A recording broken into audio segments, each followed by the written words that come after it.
Lance, let's hear from you what you consider to be the greatest concern for people of your cohort. I think we are all improving. So with improvement, I see that we will be more competitive in the society. So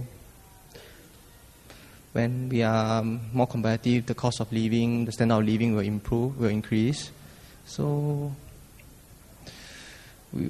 I wonder how our next generation will be able to compete with each another in this really stressed up life that most of us are having really. So, yeah.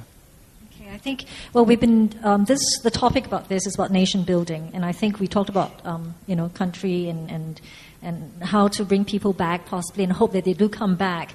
And we also did touch on how the new generations of young people tend to be what's in it for me.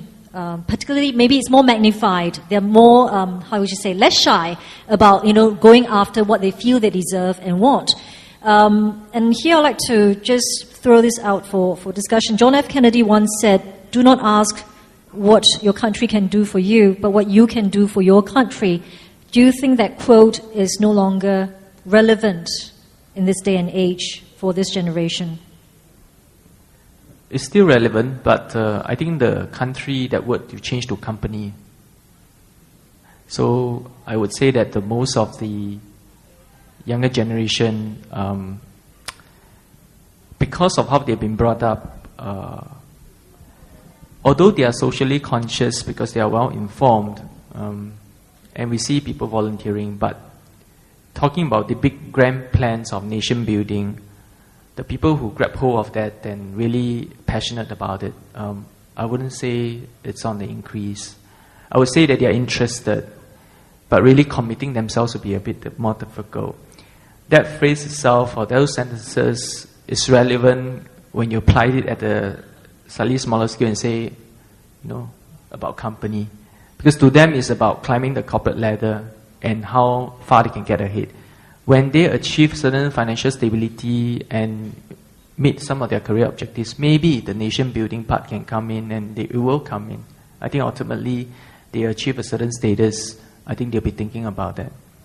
So I wouldn't fault the generation Y. I think it's just very normal for each generation, is that when you're younger, you really do just think about financial stability and security, and also in bringing up a family or young family or your children, and making sure that they're all stable financially and you can provide for them. Then you talk about nation building of big grand plans and all that.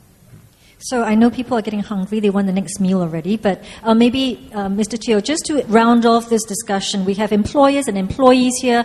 If there's one thing you need to say to both sides, just one thing to Gen Y, and one thing to the employers out there to try and make the environment more conducive for the changing face of the new worker, what would be the two things be? First is give them space, and second is let them change. So we give them space is to be able to give them space at work as well as personal as well. So allow them to have what it was originally mentioned about work-life balance, and allow them to be able to explore and to pilot and do different things, and to be able to allow them to take certain ownership. Maybe in this profession, accounting profession, auditing is a little bit more difficult, but I think there will always be ways to be able to do it. And we must, the non-Gen Ys must know, you cannot profess to know every single solution, you won't. So listen out, listen to what they have to offer, what they want to offer. Second, allow them to change. Means that really allow them to change certain things that impact.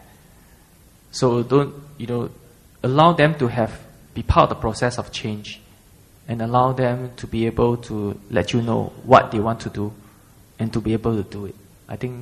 I hope that actually motivates, but maybe Lance, you should share as well. Is that what you're looking for? That's basically what I think should be. The employers should give us more space. Obedient Gen Y. Yes, okay, sounds like you have his vote. Lance, thank you very much for being on stage with us. Thank you. Thank you. And Mr. Teo, thank you very much.